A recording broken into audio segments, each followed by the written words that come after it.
Hello friends, time pass नहीं की YouTube channel में आप लोगों का स्वागत है। तो चलिए देखते हैं आज हम लोग सामान्य हिंदी का चैप्टर नंबर 14। इससे पहले मैं चैप्टर 1 से लेकर चैप्टर 13 तक के सबसे सिलेक्टेड और सबसे महत्वपूर्ण टॉपिक को पढ़ा चुका हूं। अगर वो नहीं देखे हैं तो जाके आप मेरे चैनल की प्लेलिस्ट को चेक कीजिए।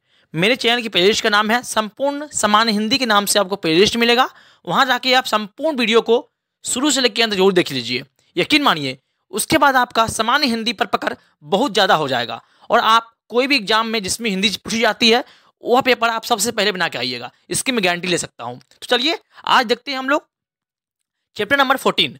अगर आपको संपूर्ण हिंदी शुरू से लेकर अंत तक पढ़नी है तो आप मेरे चैनल को सब्सक्राइब कर लीजिए और हमसे जुड़ जाइए। तो चलिए देखते हैं।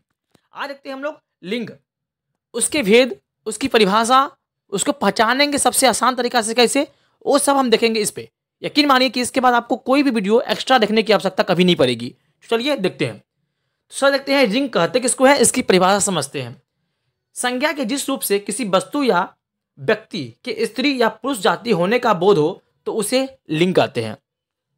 लिंग के स्पष्ट होता है कि कोई भी वस्तु या कोई भी व्यक्ति स्त्री जाति का है या पुरुष जाति का है। ठीक है, यानी कि उसका लिंग किस प्रकार का है। ठीक है, चलिए उसको हम समझते हैं लिंग के माध्यम से। आप देखते हैं आगे, जब संख्या का बोध हो तो वचन होता है। वचन मैंने पिछले वीडियो में पढ़ा चुका हूं, अगर उन्हीं तक हैं तो जाइए वही वीडियो भी देख लीजिए। ठीक है, जब संख्या की बात होगा तो वचन आएगा, लेकिन जब जाति की बात हो कि कौन जाति की है तो हम उसको देखते हैं लिंग में पढ़ते हैं। चलिए देखते हैं अब आगे देखते हैं हम लोग। चलिए इसके प्रकार समझते हैं। हिंदी में लिंग के प्रकार कितने हैं और संस्कृत में लिंग के प्रकार कितने हैं। तो हिंदी में लिंग के 2 प्रकार होते हैं, पहला स्त्रीलिंग, दूसरा पुल्लिंग। जबकि संस्कृत में लिंग के 3 प्रकार होते हैं, स्त्रीलिंग, दूसरा पुल्लिंग, तीसरा नपुंसक लिंग। नपुंसक जो होता है वो स्त्रीलिंग और पुल्लिंग का मिक्सचर रूप होता है, यानी कि मिश्रित रूप होता है। ठीक है, उसी को बोलते हैं नपुंसक लिंग। तो हम कह सकते हैं कि हिंदी में 2 लिंग होते हैं, 2 प्रकार के, और संस्कृत में 3 प्रकार के लिंग होते हैं। चलिए आगे बढ़ते हैं और देखते हैं, कुछ उदाहरण समझते हैं। ठीक है, चलिए देखते हैं। तो उदाहरण समझते हैं। पुल्लिंग यहाँ दिया हुआ है कवि, कवि क्या हो जाएगा, कवित्री हो जाएगा। सम्राट क्या होगा, सम्राज्ञी हो जाएगा। लेखक क्या होगा, लेखिका हो जाएगा। पंडित क्या होगा, पंडिताइन हो जाएगा। ठीक है, चलिए आगे बढ़ते हैं, देखते हैं। कुछ अन्य स्त्रीलिंग और पुल्लिंग को समझते हैं। जैसे बाबू क्या हो जाएगा, बाबुआइन। पंडित का पंडिताइन अभी देखे थे। जुल्हा का क्या हो जाएगा, जुलाहीन। नायक क्या हो जाएगा, नाइन। ठीक है, यह पुल्लिंग है और ये क्या है, स्त्रीलिंग है। चलिए आगे बढ़ते हैं और देखते हैं, उसको देखते हैं आगे और समझते हैं इसके नियम कि कोई भी शब्द स्त्रीलिंग है या पुरुष से पुल्लिंग है, किसको पहचानेंगे कैसे। तो चलिए देखते हैं। तो पहला इसका रूल है द्वंद्व समास की प्राणीवाचक संज्ञा पुल्लिंग और इस अपराणीवाचक संज्ञा अंतिम संज्ञा के अनुसार स्त्रीलिंग और पुल्लिंग को निर्धारित होती है। अब समझिए, जो द्वंद्व समास होता है ना, जिसमें क्या होता है, जैसे दिन रात, माता पिता, है ना, यानी कि कोई 2 शब्द जो विपरीत हो और उसके बीच में योजक चिन्ह हो, उसी को बोलते हैं द्वंद्व समास। मैंने समास में सब कुछ पढ़ा दिया है, अगर नहीं देखे तो जाके आप समास को भी पढ़ लीजिए अच्छे से। ठीक है, चल देखते हैं। अब यहाँ देखते हैं, उदाहरण समझते हैं। उदाहरण से आपको ज़्यादा समझ में आएगा। देखिए उदाहरण क्या है, जैसे यहाँ माता है और पिता है, तो अंत में क्या है, पिता है, तो हम कह सकते हैं कि माता पिता कौन होगा, यहाँ पर होगा पुल्लिंग। बात समझ में आया कि नहीं आया। यानी कि अगर बोले आपको माता पिता में लिंग निर्धारण करने के लिए, तो आपको सबसे अंत में देखना है। अंत में अगर यह पुरुष हो तो यह पुल्लिंग होगा, अंत में यहाँ महिला होगा तो ये स्त्रीलिंग होगा। लेकिन यहाँ पर क्या है, पिता, पिता मतलब क्या होता है, पुल्लिंग होता है, तो यहाँ क्या हो जाएगा, पुल्लिंग हो जाएगा।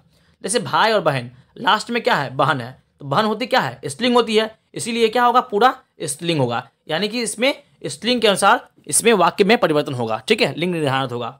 यहाँ देखिए सीता और राम, राम लास्ट में क्या आया, राम आया, और राम कैसा है, तो पुल्लिंग है। समझ में आया कि नहीं। तो हम द्वंद्व समास में जो अंत में होता है ना शब्द, उसके अनुसार हम लिंग को निर्धारण करते हैं कि यह कौन सा लिंग है, पुरुष है कि स्त्रीलिंग है। ठीक है, यानी कि पुल्लिंग है कि स्त्रीलिंग है। चलिए आगे बढ़ते हैं, देखते हैं, आगे बढ़ते हैं और देखिए नेक्स्ट इसका उदाहरण है। तत्पुरुष संज्ञाओं के लिंग निर्धारण अंतिम संज्ञा के लिंग के अनुसार होता है। तत्पुरुष मतलब क्या होता है, जिसमें उत्तर पद क्या होता है, प्रधान होता है। देखिए जैसे राज और पुत्र, इसमें लास्ट वाला कौन सा है, तो पुत्र।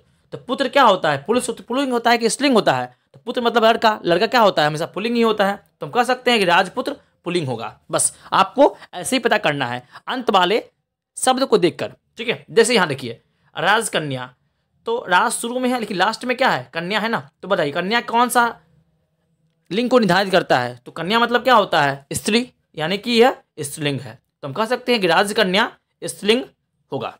ठीक है, तो ऐसे आप तत्पुरुष समास का भी है ना लिंग निर्धारण कर सकते हैं। चलिए आगे बढ़ते हैं और देखते हैं। अब देखते हैं नेक्स्ट स्लाइड पर बढ़ते हैं और यहाँ देखिए, यहाँ से देखते हैं और चलिए यहाँ से नेक्स्ट नियम देखते हैं। चलिए देखिए, जिन शब्दों के अंत में आटा, औड़ा, आ, पा, आवा, आव, यत्र, तत्र, त्र, पन, त्व, र, ख, ना प्रत्यय लगा हो तो वे शब्द पुल्लिंग होते हैं। समझिए, आपको याद रखना है ये सब। ठीक है, जैसे देखिए आटा से क्या बनेगा? खडाटा, फर्राटा, सन्नाटा। ठीक है, औड़ा से क्या बनेगा? पकौड़ा, हथौड़ा। ठीक है, चलिए आगे देखते हैं कौन कौन शब्द बनते हैं किस किस से। चलिए देखिए, जैसे आ से क्या बनेगा? घेरा, फेरा, जोड़ा, टोड़ा, रगड़ा, झगड़ा। चलिए आगे देखते हैं।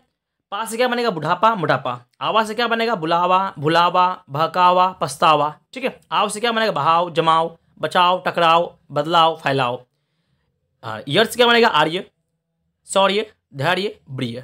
ठीक है, ये सब बनेगा यर्थ से। आगे चलिए देखते हैं। त्र से क्या बनेगा? तो पत्र, पात्र, चित्र, मित्र, मंत्र, तंत्र। ठीक है, ये तरह से बनेगा, यानी कि सब क्या है? ये पुल्लिंग है। आगे पन से क्या बनेगा? बड़प्पन, बचपन, लड़कपन। त्व से बनेगा पुरुषत्व, नारित्व, सतित्व और अपनत्व। ठीक है, ये किससे बनेगा? त्व से बनेगा। तो ये जितने भी अगर आपको यहाँ पे प्रत्यय मिले, प्रत्यय क्या होते हैं? हमेशा शब्द के अंत में लगते हैं। मैंने उपसर्ग और प्रत्यय भी बहुत ही बेहतरीन तरीके से पढ़ाया है, ट्रिक के माध्यम से पढ़ाया है और कंसेप्ट के साथ पढ़ाया है, वो भी आप देख सकते हैं जाके। चलिए आगे बढ़ते हैं और देखते हैं। अब देखते हैं आगे नेक्स्ट स्लाइड की ओर बढ़ते हैं और यहाँ से देखते हैं। चलिए अब देखते हैं कुछ और नियम इसके जो स्त्रीलिंग और पुल्लिंग को बचाने में आपको हेल्प करेगा। देखिए, पर्वतों, समयों, हिंदी, महीनाओं, दिनों, देशों, जनस्थल, विभागों, ग्रहों, नक्षत्रों के नाम पुल्लिंग होते हैं। ठीक है, जैसे हिमालय, धौलागिरी, मंत्रार, चैत्र, बैसाख, ज्येष्ठ, सोमवार, मंगलवार, भारत, श्रीलंका, अमेरिका, है ना, प्लूटो, सागर, महासागर। ठीक है, तो ये सब क्या होते हैं? पुल्लिंग होते हैं। ठीक है, यानी पर्वत के नाम, समय के नाम, हिंदी महीना जितने भी होते हैं, ज्येष्ठ, बैसाख, दिनों के नाम, देशों के नाम, जल स्थल, विभागों के नाम, ग्रहों के नाम, नक्षत्रों के नाम। ठीक है, ये सब पुलिस होते हैं। क्या होते हैं? पुल्लिंग होते हैं। चलिए आगे बढ़ते हैं, देखते हैं। और देखते हैं आगे, ब्रह्मपुत्र, सिंधु और सोन नदी को छोड़कर सभी नदियाँ प्रायः स्त्रीलिंग होते हैं, है ना। क्या होती हैं? जनरली सभी नदियाँ स्त्रीलिंग होती है, लेकिन इसमें से ब्रह्मपुत्र, सिंधु और सोन नदी पुल्लिंग होगा। ठीक है, यह अपवाद है इसका। चलिए जैसे गंगा, यमुना, कावेरी, कृष्णा, गंडक, कोशी, ये सब क्या है? स्त्रीलिंग है, लेकिन ब्रह्मपुत्र, सिंधु और सोन नदी पुल्लिंग है। आपको यही याद रखना है और एग्जाम में अपवाद ही पूछी जाती है, हमेशा याद रखना। ठीक है, चलिए आगे बढ़ते हैं। अब देखते हैं आगे। चलिए, हमेशा आप अपवाद को ज़्यादा ध्यान रखिए क्योंकि एग्जाम में अपवाद ज़्यादा पूछे जाते हैं। ठीक है, नॉर्मली सबको पता ही होता है, लेकिन अपवाद में बहुत आदमी कंफ्यूज हो जाता है, इसीलिए। चलिए आगे, शरीर के अंगों के नाम प्रायः पुल्लिंग होते हैं। शरीर के जो अंग होते हैं प्रायः तो पुल्लिंग होते हैं, लेकिन अपवाद भी इसका है, हम समझते हैं आगे। उदाहरण समझते हैं। कान, मुंह, दांत, ओंठ, गाल, मस्तक, अंगूठा, नाखून, पाँव, पेट और हाथ, ये सब क्या होते हैं? तो पुल्लिंग होते हैं, लेकिन इसके अपवाद है। आँख, नाक, जीभ, मूछ, गर्दन, कलाई, कमर, उंगली और पीठ, ये सब स्त्रीलिंग होते हैं। ये भी याद रखिएगा, आपको हमेशा यही याद रखना है। ठीक है, जो अपवाद का है। चलिए आगे बढ़ते हैं, देखते हैं।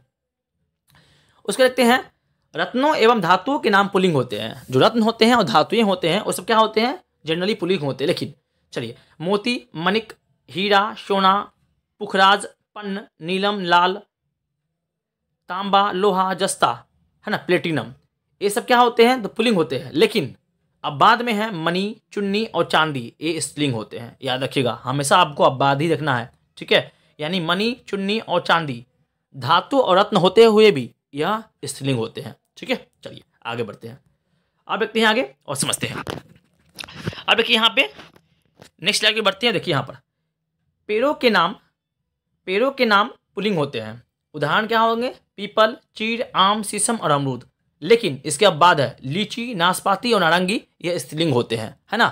पेड़ होते हुए भी ये स्त्रीलिंग होते हैं, है ना। जनरली तो पेड़ों के नाम पुल्लिंग होते हैं, लेकिन लीची, नाशपाती और नारंगी अब बाद में है जो स्त्रीलिंग होते हैं। तो चलिए, यहाँ पे आपका लिंग संबंधी जितने भी नियम हो सकते थे, है ना, मैंने सब कुछ बता दिया। यकीन मानिए कि इससे बाहर आपका एग्जाम में कोई भी क्वेश्चन नहीं जाएगा। तो चलिए संपूर्ण हिंदी शुरू से लेकर अंत तक पढ़ने के लिए हमसे जुड़ जाइए। तब तक के लिए थैंक यू। जय हिंद, वंदे मातरम।